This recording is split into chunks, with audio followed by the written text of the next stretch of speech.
Bonjour les humains, 1er juin 2026, bienvenue si vous êtes nouveau sur la chaîne, ne vous fiez surtout pas à une seule vidéo, allez voir mes playlists, je traite tout un tas de sujets très différents. Alors, playlist Dan Brown, playlist que je mettrai en description de cette vidéo. Je vais commencer un nouveau Dan Brown, enfin un nouveau, je l'ai déjà lu et puis il n'est pas nouveau celui-là, mais bon, un nouveau Dan Brown dans la playlist. Je l'ai déjà lu il y a très longtemps, mais je n'avais pas encore de chaîne YouTube. Ça fait des années que je l'ai lu.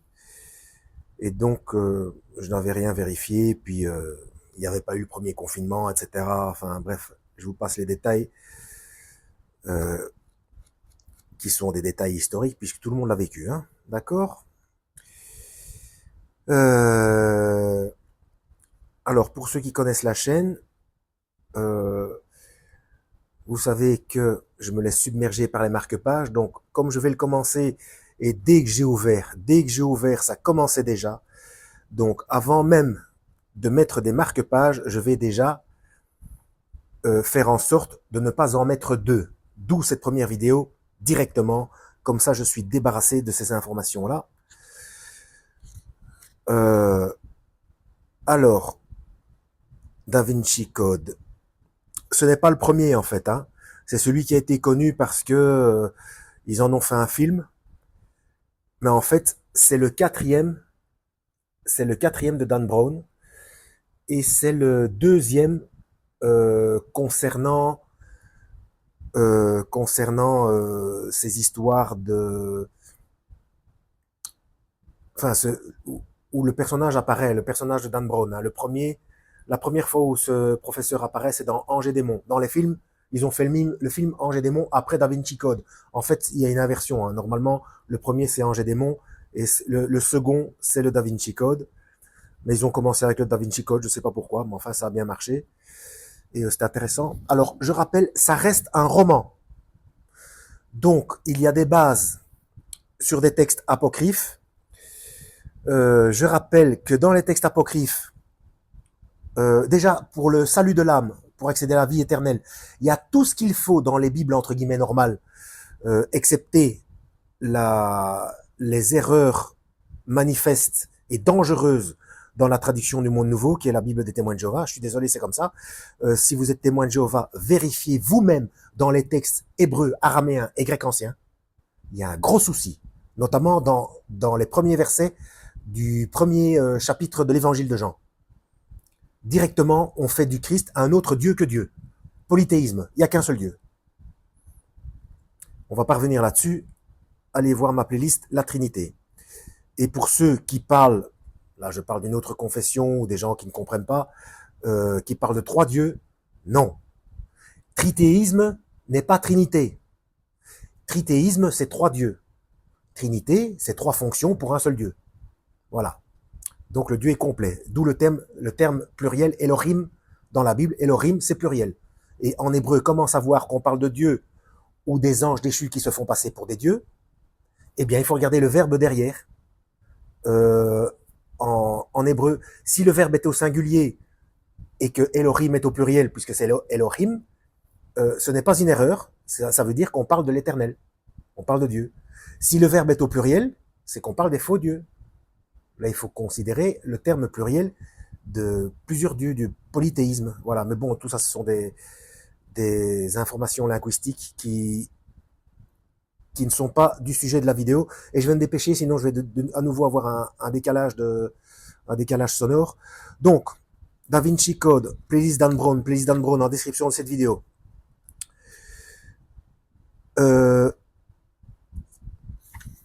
Les faits. Les faits. Donc c'est un roman. Dans les apocryphes, bon, il se base sur des vérités et sur des textes apocryphes. Dans les apocryphes, il y a des textes qui sont, pour moi, Enoch et je pense l'Apocalypse d'Esdras aussi, sont fiables. Les autres, attention, danger. Le garde-fou, ce sont les instructions, les enseignements et les mises en garde du Christ dans la Bible. C'est le garde-fou absolu. C'est lui le verbe qui a été fait chair, c'est la parole de Dieu faite chair, c'est lui qui a les infos, c'est lui la loi. D'accord? Alors les faits sur lesquels Dan Brown s'est basé pour le roman, la société secrète du prieuré de Sion a été fondée en 1099 ou 1099, après la première croisade. On a découvert en 1975 ou 1975 à la Bibliothèque nationale des parchemins connus sous le nom de dossiers secrets, où figurent les noms de certains membres du prieuré, le fameux prieuré de Sion, dont on parle. Allez voir ma playlist Le gouvernement mondial de l'Antéchrist de Serge Monast. Donc, Serge Monast en parle. Hein. Donc, parmi lesquels on trouve Sir Isaac Newton, Botticelli, l'artiste, je crois que c'était un peintre, hein. Victor Hugo et Leonardo da Vinci, ou Léonard de Vinci, on a compris. Hein. Bon, bref, ces gens-là faisaient partie du prieuré de Sion. L'Opus Dei est une œuvre catholique fortement controversée qui a fait l'objet d'enquêtes judiciaires à la suite de plaintes, je suis toujours dans les faits, hein, à la suite de plaintes de certains membres pour endoctrinement, coercition et pratique de mortification corporelle dangereuse. L'organisation vient d'achever la construction de son siège américain d'une valeur de 47 millions de dollars au 243 Lexington avenue à New York. Alors, est-ce qu'il y a des codes là-dedans? 47 millions de dollars. C'était 413. Ouais, bon, allez voir ma playlist perversion ou pas des codes de Dieu. Je rappelle que c'est une question d'utilisation des codes. Hein. Ce n'est pas parce que c'est 13 ou 666 ou ce genre de choses que c'est maléfique. Hein. Les mathématiques ont été inventées par le Créateur, par le Seigneur. Donc tout était bon. Après, c'est ce qu'on en fait.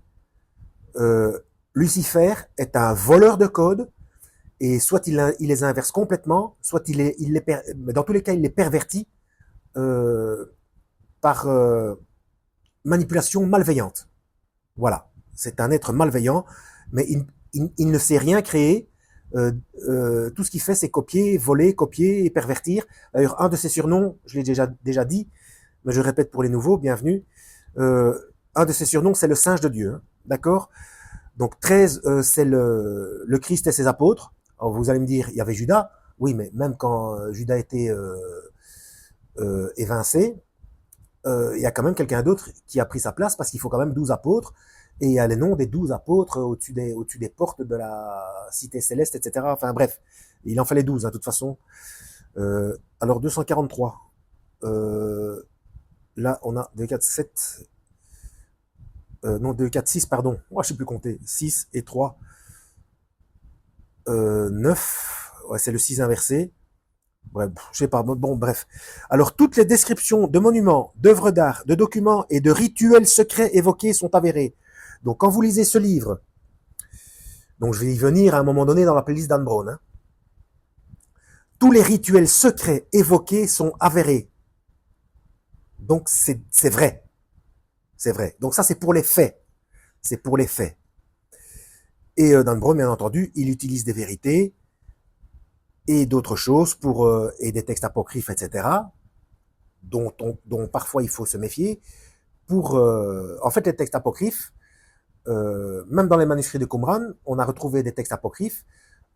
Faut pas oublier que ça fait partie du programme Bluebeam de la NASA aussi, les fausses découvertes archéologiques. En fait, c'est pour ça que je dis que le garde-fou, ce sont les instructions du Christ. Hein. Donc des choses sont rajoutées pour manipuler les masses, hein, pour créer de nouvelles doctrines, des doctrines mensongères, etc. Lisez Matthieu 24 jusqu'à la fin. Hein. Ensuite, pour éviter encore ce marque-page-là, comme ça je suis débarrassé, les remerciements. Oh, ça fait déjà presque 10 minutes, j'espère que les décalages sont. Remerciements, d'abord et avant tout, à Jason Kaufman, mon éditeur et ami, qui a tant travaillé sur ce projet et qui a si bien compris le sujet de ce roman. Je remercie avec lui l'incomparable Heide Lange, incomparable avocate du Da Vinci Code, extraordinaire agent et ami sûr. Alors je sais pas, donc c'est un personnage réel apparemment, mais dont il s'est basé, qu'il a utilisé pour le roman, je ne sais pas. Bref, il m'est impossible d'exprimer toute ma gratitude à l'équipe exceptionnelle de Doubleday, double jour. Qu'est-ce que ça veut dire, ça? C'est quoi ça comme institution? Dont la générosité, la confiance et les conseils m'ont été si précieux.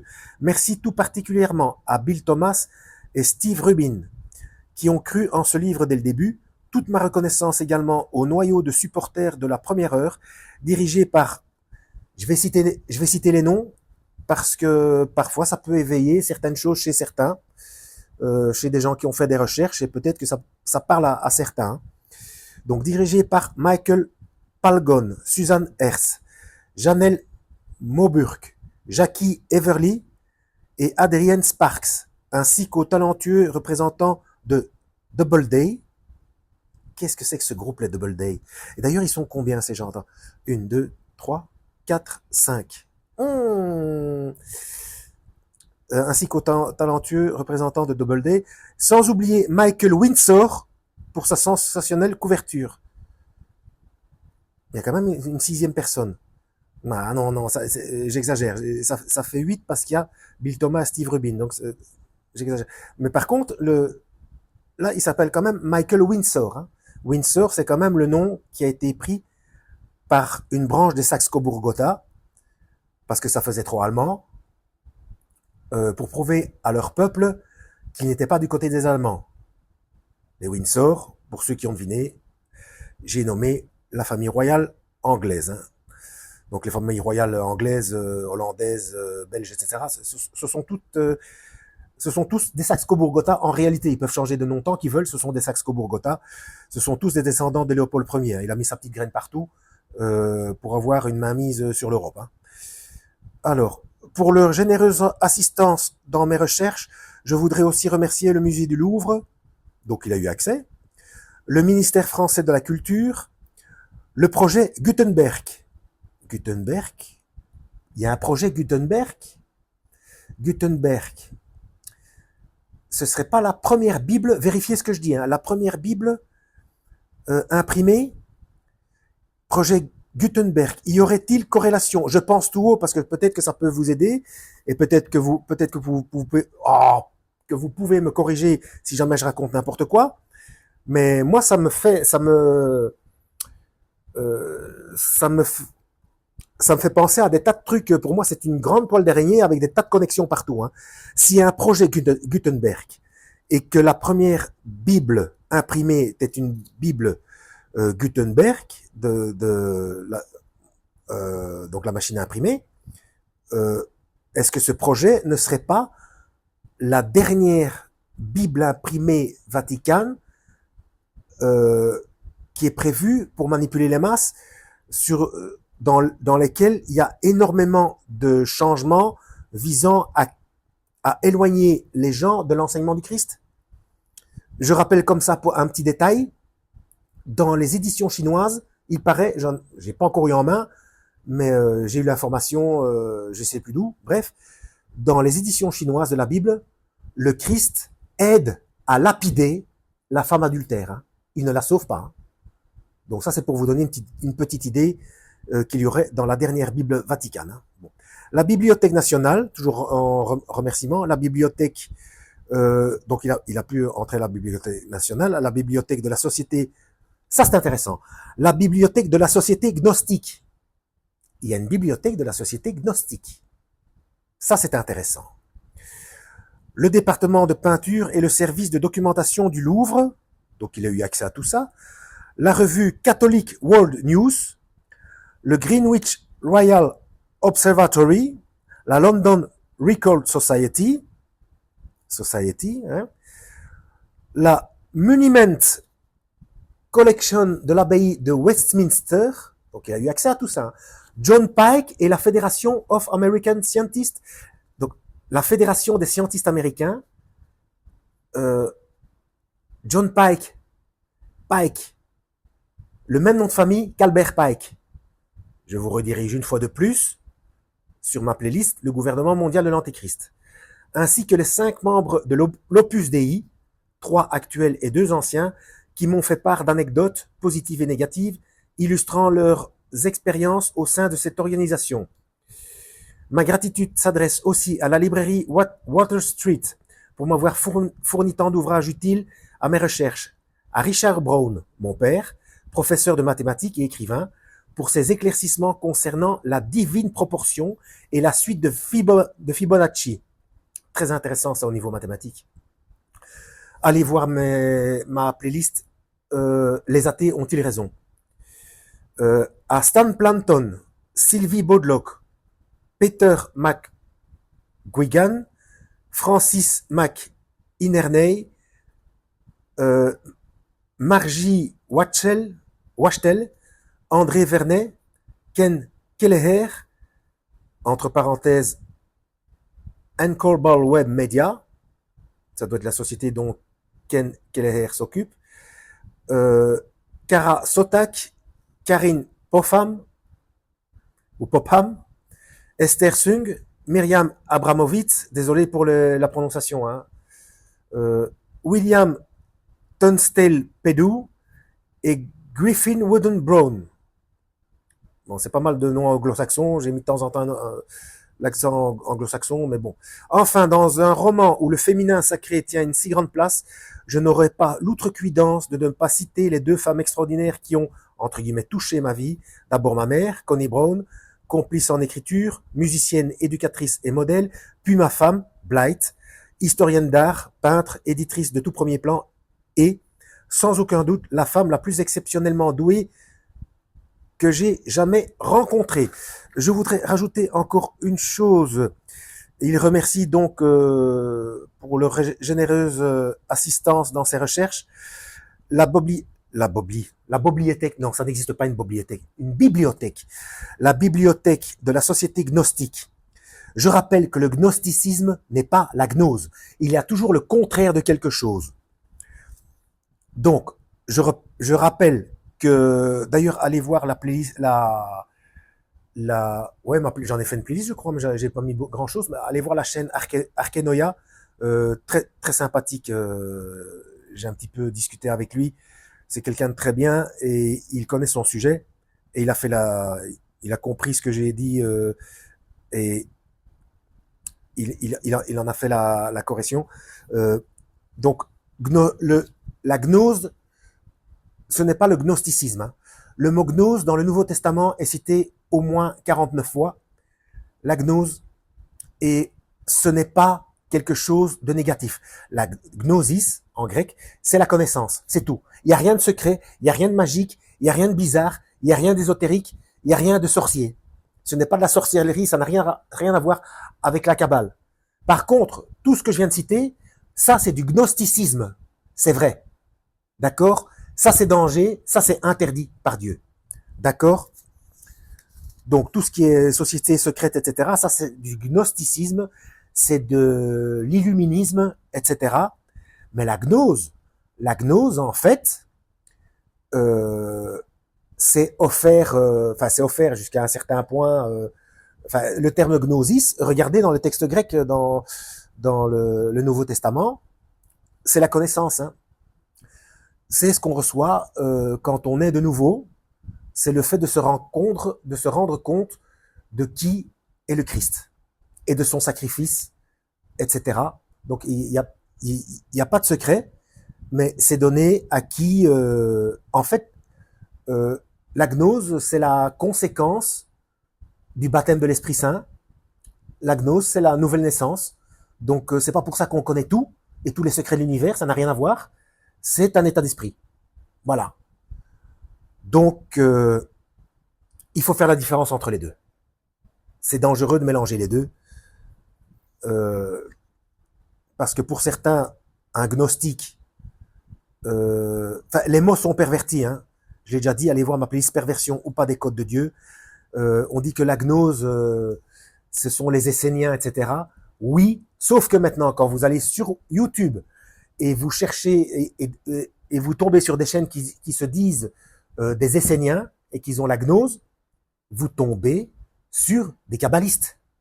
C'est du vol de code. C'est pareil que les sionistes. Ils ont volé le terme et c'est du sionisme politique. Le sionisme politique, il est récent. C'est condamné par Dieu. Alors que quand on parle de Sion dans la Bible, c'est la montagne de Sion. La fille de Sion, c'est Israël, etc.